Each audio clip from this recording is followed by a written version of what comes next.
10 సంవత్సరాలుగా 1500 కోట్ల రూపాయలు మాత్రమే ఇచ్చారు. మరి ఎప్పుడు సాధించుకోవాలి ఇవన్నీ? చెన్నై విశాఖపట్నం ఇండస్ట్రియల్ జోన్ అన్నారు, దానికి సంబంధించి చూస్తే కనీసం ఒక్క ఇండస్ట్రియల్ కారిడార్ అన్నారు, ఒక్క ఇండస్ట్రీ అయినా వచ్చిందా? రైల్వే జోన్ అన్నారు, అదుగో ఇదిగో అని చెప్తున్నారు. ఒక్కటంటే ఒక్కటి కూడా విభజన హామీలలో నెరవేర్చుకోలేకపోయాము అంటే మరి ఇది ఎంపీల ఫెయిలియర్ కాకపోతే ఏమిటి అని అడుగుతున్నాం. మరొకసారి డిమాండ్ చేస్తుంది కాంగ్రెస్ పార్టీ, పార్లమెంట్ జరుగుతుంది, ఆంధ్ర రాష్ట్రానికి చెందిన ఎంపీలు లేరని కారు కదా, 25 మంది లోక్సభకు, 11 మంది రాజ్యసభకు ఉన్నారు. మరి వీళ్ళంతా ఏం చేస్తున్నారు? మన హక్కుల గురించి ఎందుకు మాట్లాడటం లేదు? ఏ పార్టీకి ఆ పార్టీ వాళ్ళ ప్రయోజనాలు చూసుకుంటున్నారు. మరి ప్రజల గురించి ఎవరు మాట్లాడతారు? పార్లమెంటులో కూడా మాట్లాడలేకపోతే మిమ్మల్ని పార్లమెంటేరియన్స్గా ఎందుకు చేసినట్టు ఒకసారి మీరు ప్రశ్నించుకోవాల్సిన అవసరం ఉంది. దయచేసి అందరు ఎంపీలను డిమాండ్ చేస్తున్నాం, అన్ని పార్టీలకు చెందిన ఎంపీలను డిమాండ్ చేస్తున్నాం. ప్రత్యేక హోదాతో సహా విభజన హామీలలో మనకిచ్చిన హామీలు అన్నీ కూడా నెరవేర్చుకోవాల్సిన అవసరం ఉంది. ఈ బాధ్యత పూర్తిగా ఎంపీల మీదనే ఉంది. దయచేసి ఇప్పటికైనా కళ్ళు తెరవండి, ఆంధ్ర రాష్ట్ర ప్రజల పక్షాన మాట్లాడండి, నిలదీయండి, అవసరమైతే తాడో పేడో తేల్చుకోండి, అవసరమైతే సభను స్తంభింపజేయండి, ఏదైనా చేసి ఆంధ్ర రాష్ట్ర ప్రజలకి న్యాయం చేయాలని మీరు కొట్లాడాలని కాంగ్రెస్ పార్టీ డిమాండ్ చేస్తుంది. ఒక్క నిమిషం అట్లే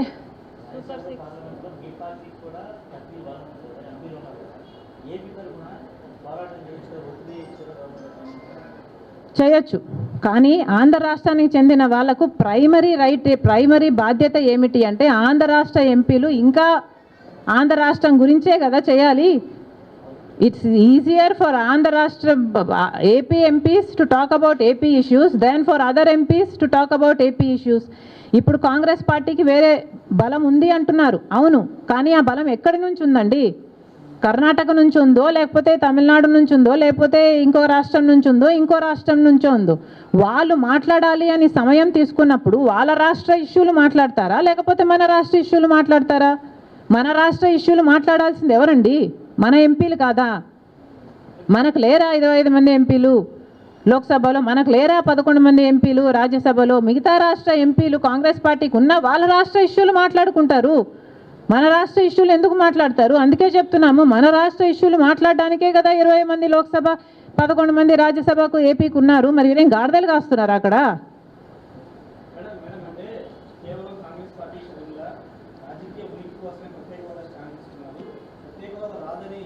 ప్రత్యేక హోదా వస్తే నేనేం చేసుకుంటానమ్మా? దాంతో నా నెత్తిన పెట్టుకొని ఊరేగుతానా? నాకేమైనా చేస్తుందా ప్రత్యేక హోదా? ప్రత్యేక హోదా పట్ల చిత్తశుద్ధి ఉన్నది ఒక కాంగ్రెస్ పార్టీకి, అది వాస్తవం, అది చెప్పమనండి, నేను ఒప్పుకుంటా. కానీ ప్రత్యేక హోదా అన్నది అసలు ఊపిరే లేకుండా, దానికి ఊసే లేకుండా మీరు ఎందుకు చేస్తున్నారు? మరి మీరు రాజకీయ ఉనికి కోసము, మీరు సర్వైవ్ కావడం కోసము, మీరు బీజేపీ మెప్పు పొందడం కోసము మీరు ప్రత్యేక హోదాని గోయి తీసి పాతి పెట్టి మళ్ళీ మా మీద అంటారా? సిగ్గుండాలి కదా. అలాగే సూపర్ 6 కూడా కనీసం ఇంతమంది ఎంపీలు ఉన్నారే, కనీసం విశాఖపట్నం స్టీల్ అయినా కూడా ఒక్క అష్యూరెన్స్ తెచ్చుకోగలుగుతున్నారా? విశాఖపట్నం స్టీల్ ప్రైవేటైజ్ చేయబోము, విశాఖపట్నం స్టీలుని కాపాడుకోగలము అని ఒక్క అష్యూరెన్స్ అయినా ఈ ఎంపీలు తెచ్చుకోలేకపోతున్నారంటే విభజన హామీ